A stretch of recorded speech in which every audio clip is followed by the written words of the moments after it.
Cobb TV. Watch your life make sense.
Hello again, and welcome to Kabbalah Revealed. I'm Tony Kozenek.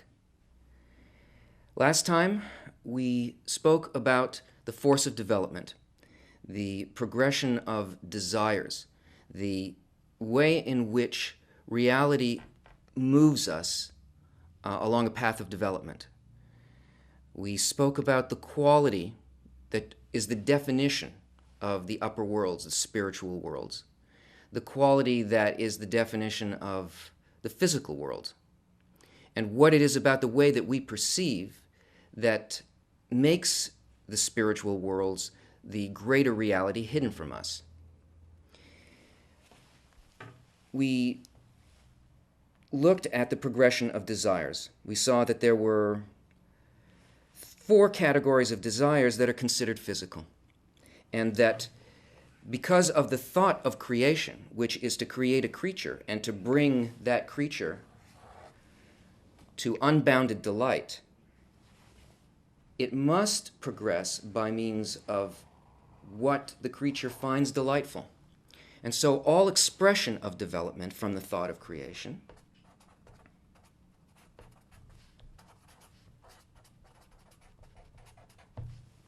is expressed through a lack and a filling. And we saw that desires progressed from simple desires, animal desires for sex, for shelter, food, family. And when that was filled, we moved on to a greater desire, which is a desire for wealth, which is an accumulation of the first one. And when that feels empty to us because we are still feeling something driving us, something that's pushing us ahead, something that's pulling us forward, we feel that thing as a kind of a taste, as something that we must have, and we move towards it. And once we have it, we can't taste it anymore. But this is the force of development moving us on. And from wealth, we move on to fame, power. Once we fill that, we're moved on by our emptiness into knowledge. And then once we find knowledge empty, we find ourselves in a confusing situation in which nothing from this world can satisfy us. And if you recall, it's at that point at which a completely new level of development becomes accessible to us. So, when that special desire enters the heart from the spiritual, which is qualities of the will to bestow, it changes everything within the human heart. And the human heart, when you hear the term heart in Kabbalah, it means the sum total of all desires that a person has. This heart is still filled with desires that come from the physical world. These are still the things from categories 1, 2, 3, and 4.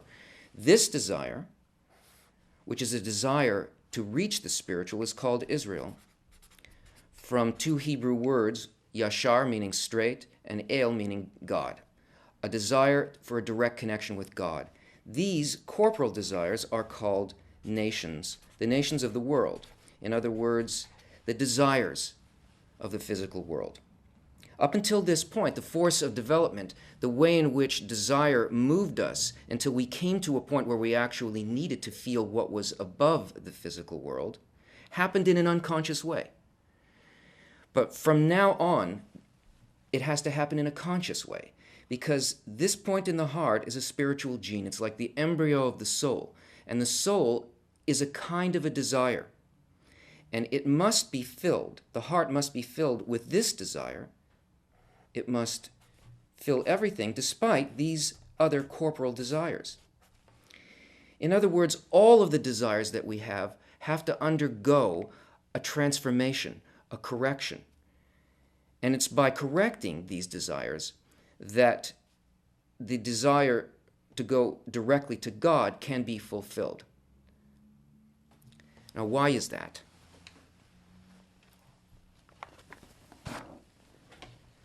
In our original state, at the root of our soul, we were connected to the Creator as the Creator and the creature. In fact, these are the only two things that exist in creation, the Creator and the creature. And here we were adhered to the Creator as one being, as one unified creature. But because of the thought of creation, which is to create a creature and fill it with delight, that was only the starting point. It was the beginning of a system. And this quality of the creature, which is the will to receive, started to expand purposely. And as a result of the expansion of this quality, of this desire to receive for myself alone, a greater diversity in quality started to grow between the quality of the Creator, which is bestowal, and the quality of the creature, which is reception. And as this egoistic intention expanded, the first creature, the whole creature, the collective soul called Adam Harishon,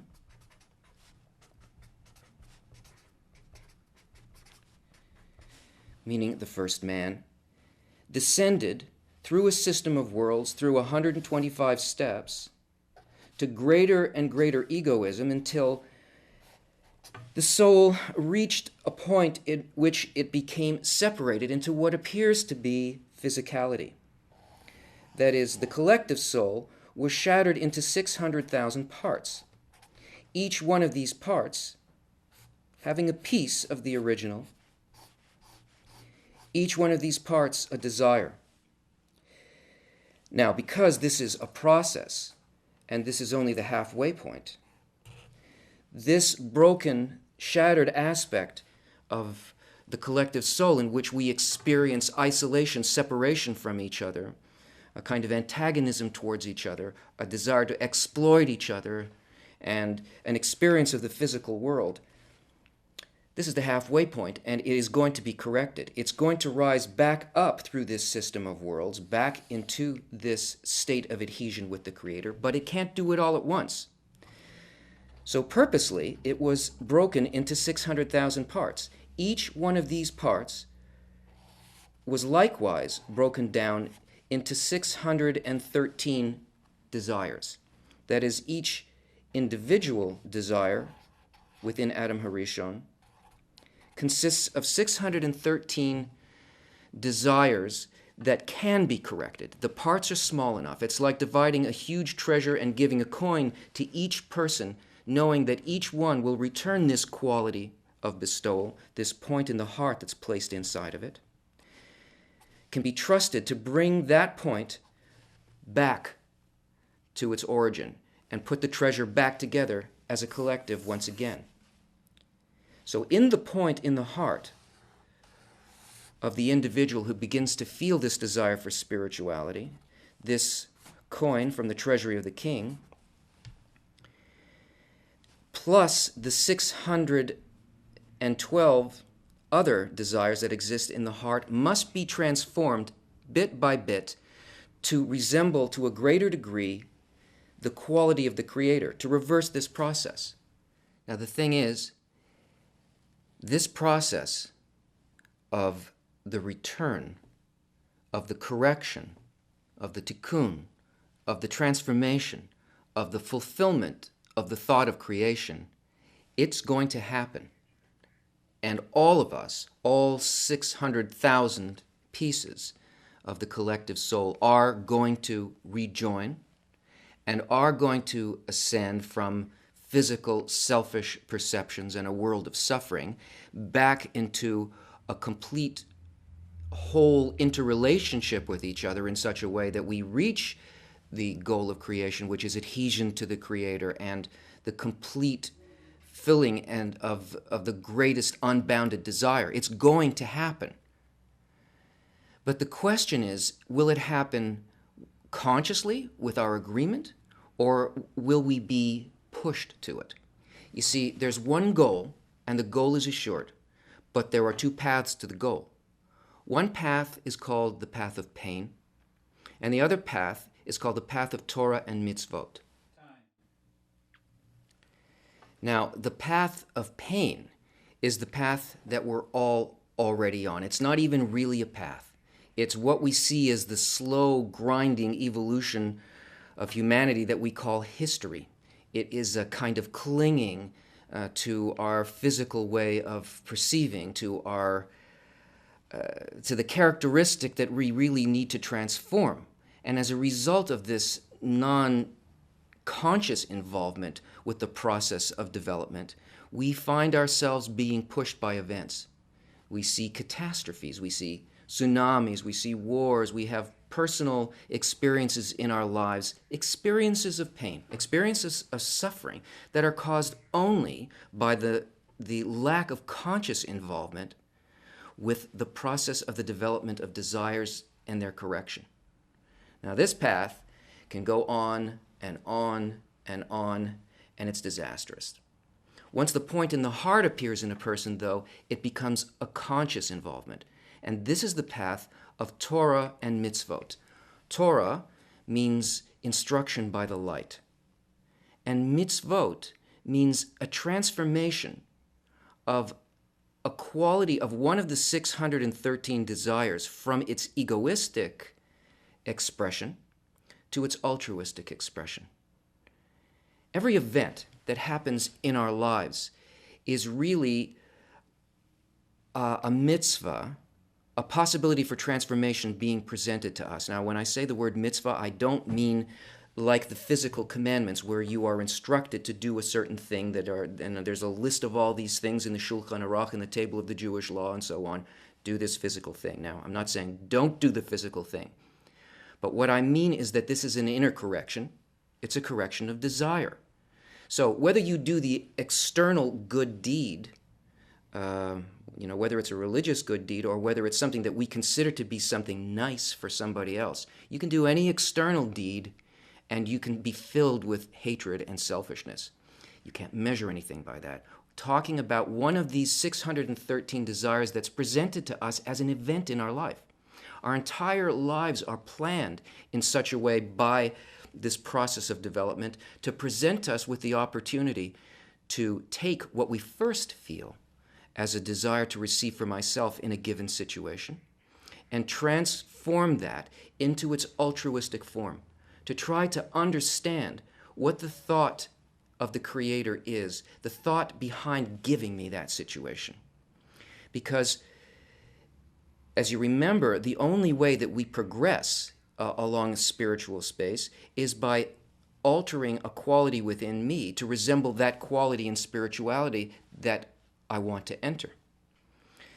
So what it is that I want to know, according to this new desire, this desire straight for the Creator, is I want to know the Creator. I want to have a direct sensation.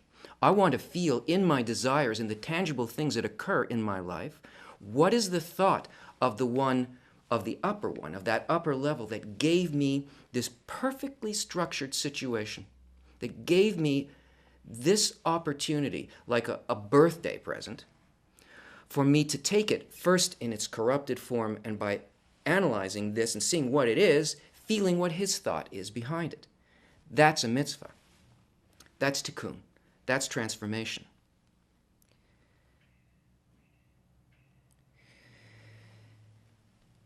These 125 states by which we descended from our connection to the complete reality down into our separated status as individual people and desires, these 125 steps are also completely encompassed by these 613 mitzvot. So that the correction of these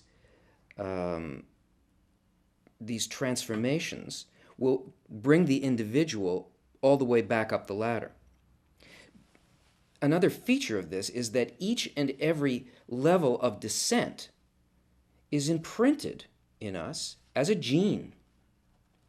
Every point by which a greater and greater degree of the will to receive was added is remembered by us like breadcrumbs on a path.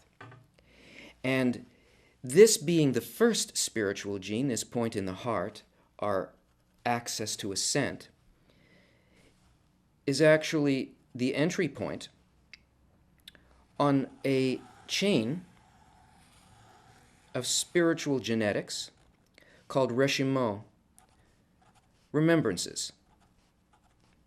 And all of the events that happen in our lives that bridge us between these 613 transformations of the will to receive to the will to bestow that bond us to the Creator, each event is laid out for us in a perfect pattern so that we have the opportunity to recognize what it is that we need to do. Now, this action of correction and transformation, this tikkun, is not done by us. It's done as a result of a desire that we have to make this contact with spiritual light. And as a result of the desire that we have, the work is done by the light. It's an action done on us by surrounding light. The Zohar says, when a person comes to purify themselves, they're help from above. In other words, it's as a result of a gut-level need that used to be a need for those four corporal desires being transformed into a greater and greater need to know what the quality of bestowal actually is. We can't reach this ourselves. This work is called the work of God, not because we go out there like a bunch of nice soldiers and do the job that God assigned us. It's because the work itself of transformation, purification, tikkun, is done on us by the light as a result of an expanding desire.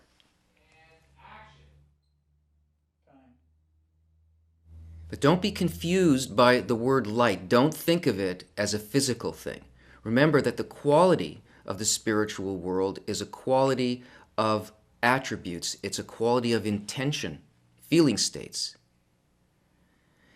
And if you want to feel the contrast between your intention and the intention of the light, then you can't simply have a desire and have it filled directly by some kind of pleasure, the way that we do that in the physical world. In order to feel the difference between our state and the state of the light, my intention and the intention of the light, it's necessary to have a sensor, something that can feel the light. And this sensor must be an intention. It's called a screen. This is what we referred to in our last show as the additional sense, the sixth sense. Now, this screen acts as a resonator, a contrast point between the desire that sends this which is given by the light. And rather than having it just go directly in, it hits this screen and it causes a sensation of difference between the intention here and the intention here. And this screen, or mesach, this is the tool. This is the way in which we can turn the will to receive, which is our matter, and the only tool that we have to work with, into something very different. We can begin to feel and receive the light only according to an intention that matches the intention of the spiritual world. Now, we'll deal with this more later. But what happens when this can actually occur, when the feeling in here and the intention in the screen is the same as the intention in the light? This is called a corrected desire. And this contrast creates a need in us, the right need, a particular need. It builds a lack in a particular direction. It makes us want to feel what we don't have, and that is the sensation of the light, the thought, the intention behind the light. And it moves us in the intended direction of greater and greater correction. Every time that a desire moves in transformation from its corrupted form into its perfected form, a transformation from its will to receive to the will to bestow, this puts us in touch with eternity. It connects us more and more to the thought behind the entire process. And not only does it do that for this one particular desire and for one individual, but as a result of the connection and the interconnection in Adam HaRishon, that part of person number one, that desire within person number one, like a hologram, becomes corrected in each one of the other desires and reconnects them to each other. So it raises not only the person who does the correction, but their entire world, so that our perception of our reality, the reason that things happen, the thought behind it, whether or not good and bad things are occurring, this changes. A person can feel the total goodness behind the guidance of the entire system and is no longer fooled by physical ideas of what's good and evil.